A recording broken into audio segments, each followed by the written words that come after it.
Hello everybody. It is August 2nd, 2025 here in the United States of America. Back again with another video. It's been about a week. I had a small issue up here in the office I had to take care of. I had to fumigate this room twice for fleas because I'm currently taking care of a stray cat that lives outside until my sister comes home from vacation and can give it a proper home. Well, unfortunately, it had fleas. Those fleas got in the house before I could treat said outdoor cat, and then my cats that live here inside of the house got fleas as well, and I had to treat this room twice and one of the rooms downstairs. But God willing, this flea problem is gone, and can get back to routinely using the office to make videos. What are you gonna do? Life happens. Did the right thing, took care of this poor stray cat that also has a kitten, and then got fleas in the house for it all, but that's okay. They're all gone.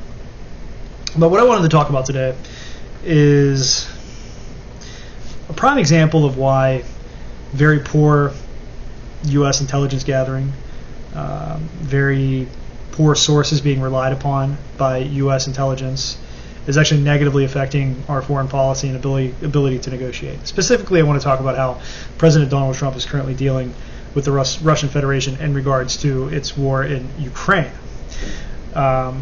President Trump seems to be under the assumption that Russia is suffering greatly on the battlefield, that it is eager for a ceasefire, any kind of ceasefire, even if it doesn't favor Russia, eager to end the war, and it just needs nudged in that direction, and then Russia will concede to the United States' position on this and sign up for a ceasefire, even if it's to its own disadvantage geostrategically and politically in the long run.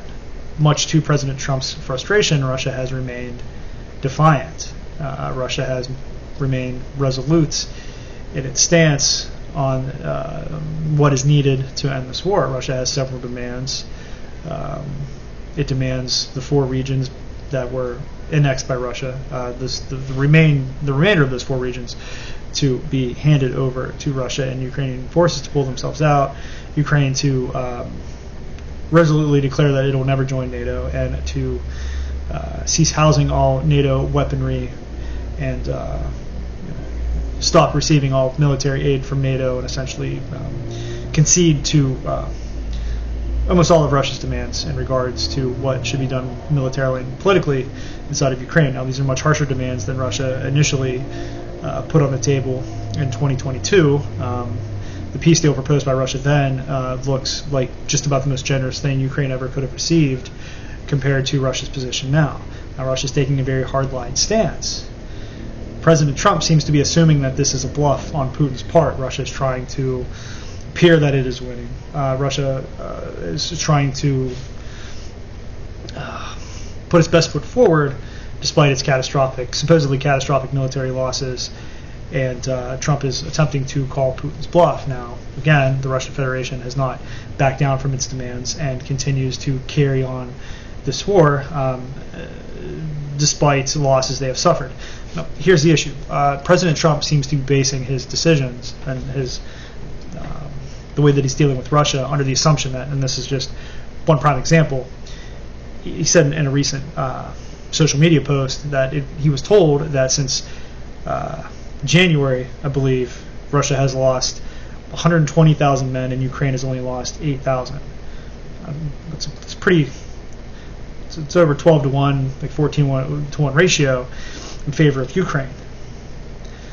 Now, people that have followed this war from a very biased position, a very pro-Western, pro-Ukrainian position, the ones that follow the NAFO accounts and the open source intelligence gathering accounts that actually really aren't gathering intelligence.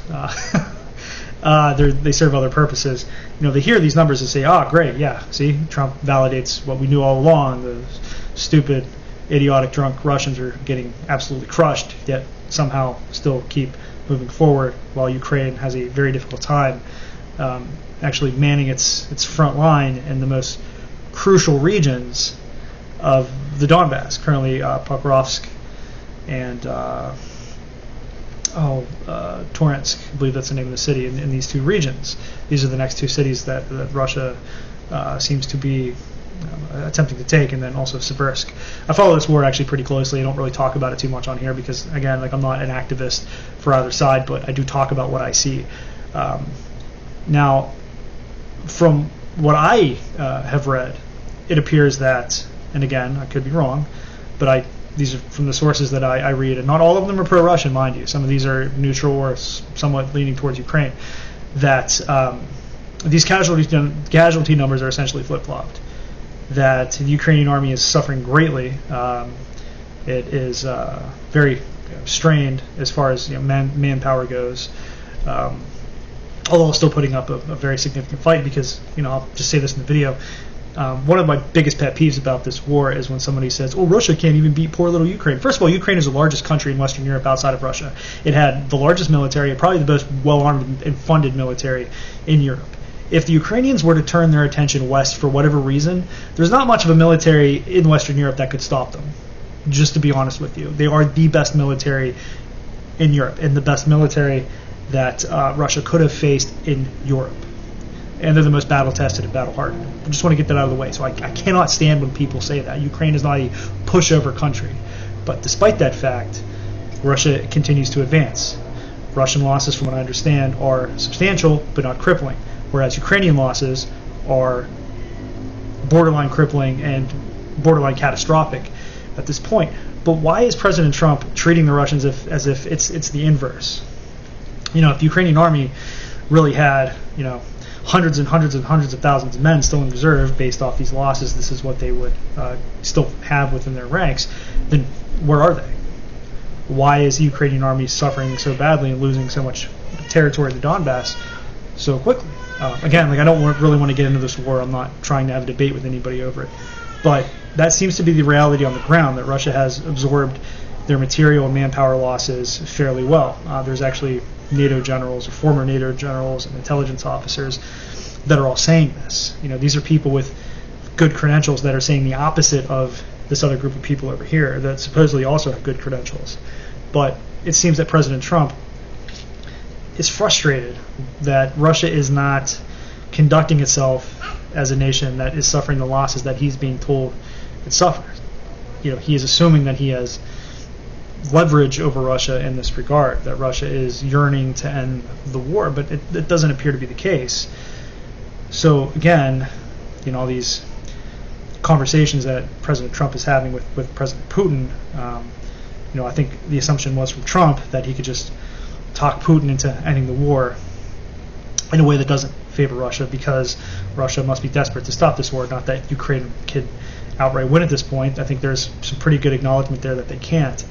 The assumption also is that Russia can't win the war either, but Russia has resolved itself to win the war. So obviously, and Russia is a country run by very pragmatic people, politically and militarily, a bit more so than the West. They're more realist. They tend to be a bit more, what's the word for it? I don't want to say black-pilled, but there's definitely a more somber approach to things with how Russia is run compared to how the West is currently run, where it's run from a very emotional, kind of activistic sort of style.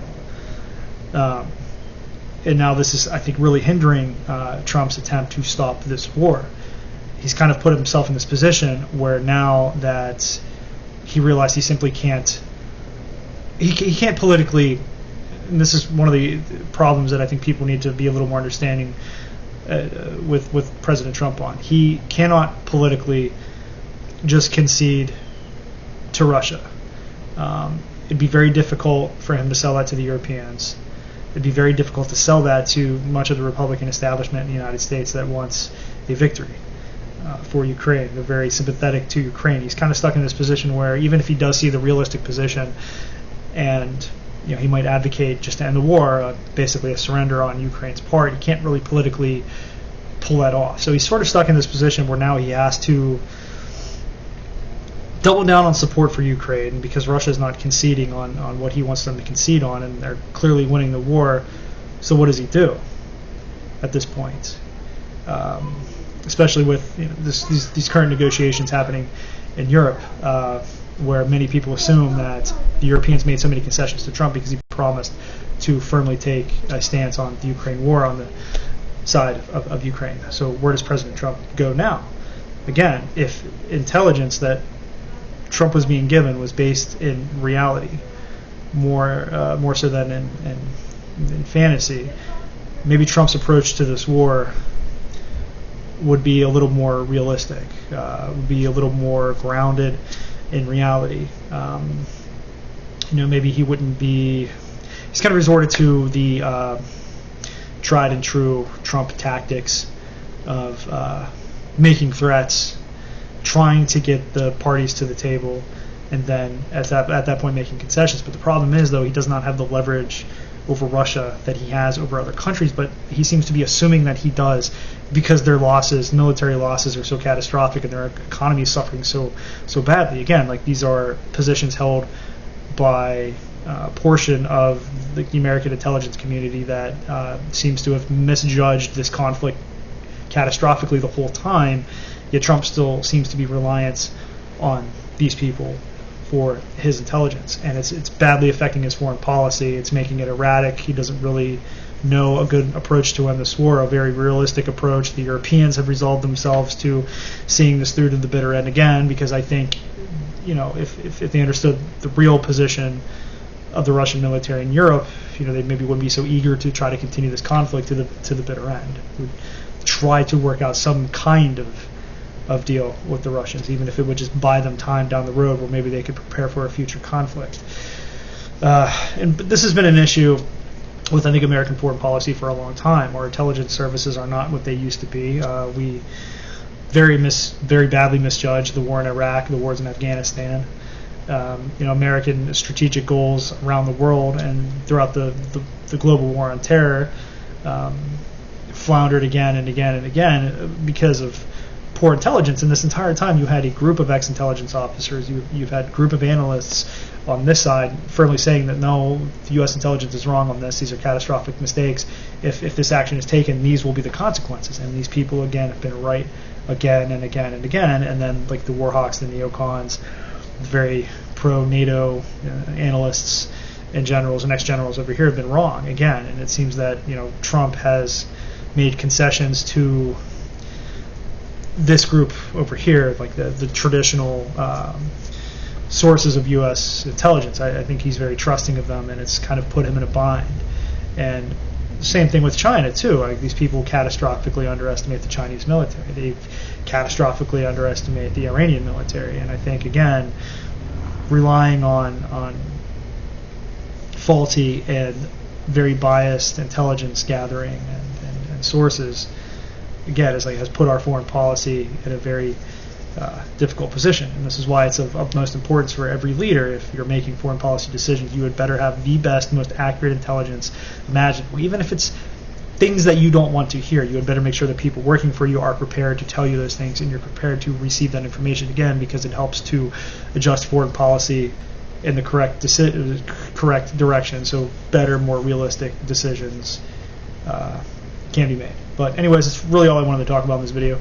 I'll be back Monday with another one, and everyone out there, have a good weekend.